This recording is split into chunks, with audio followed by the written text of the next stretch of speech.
घेतली, आम्ही राजे झालो, आम्ही महाराजे झालो, या ठिकाणी या भारतावरती आमची सत्ता राहणार आहे.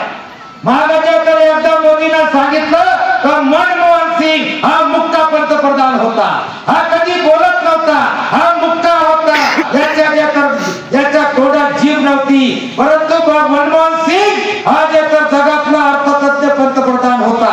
पुरं जग जे या ठिकाणी आर्थिक मंदी खाली आला होता, मनमोहन सिंगांनी या देशाला जगातले सर्व जे या ठिकाणी आर्थिक मंदी येऊ दिली नाही. मनमोहन सिंग बोलत नव्हता, तू दिवस रात्र बडबड करतोय. मनमोहन सिंग बोलत नव्हता, तो काम करत होता.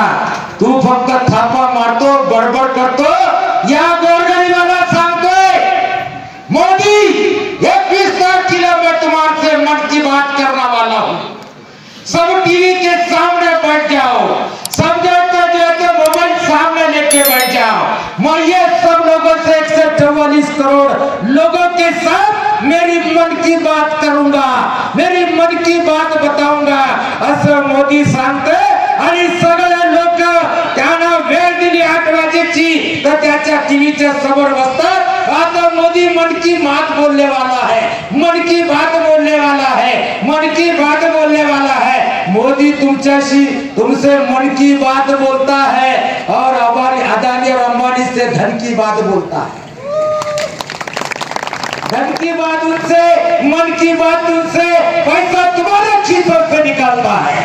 शेतकरीच्या खिशातून पैसे काढतो, कर्मचारीच्या खिशातून पैसे काढतो, गरीबाच्या खिशातून पैसे काढतो. साळी माळी कोळी केळी तांबळी मुसलमान या सर्व 144 करोड लोकांच्या खिशातून रोज सकाळी पैसे निघणं चालू होतं. आणि तुमच्या सगळ्याचे पैसे जमा करतो. आणि जे तर मन की बात तुमसे करता है, धन की बात उनसे करता है, धन तुम्हारा जमा करता है और जो है तो तिजोरी उनकी भरता है. अंबानी की अदानी की जो है तो तिजोरी भरता है. आता हे अजिबात चालणार नाही.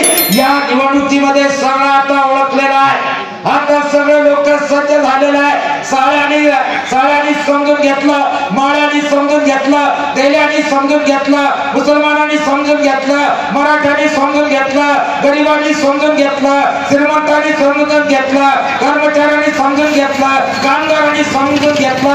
आता मोदी शहाच्या थापामध्ये यायचं नाही. आता लोकांनी ठरवलं का येणाऱ्या 13 तारखेला आम्हाला तुम्हाला आम्ही गल्लीत बटन दाबू, तुम्हाला दिल्लीतून तडीपार करू. मी जे तर गेल्या 15 दिवसापासून फिरत आहे, लोक मला सांगत आहे तर लोक गुच्चू बसले, फक्त 13 तारीख येऊ द्या का मी चालवणार आहे. बाबासाहेबांनी दिलेला शस्त्र एकदा लागला का अजिबात त्याच्यातून कोणी वाचत नाही. अशा पद्धतीचं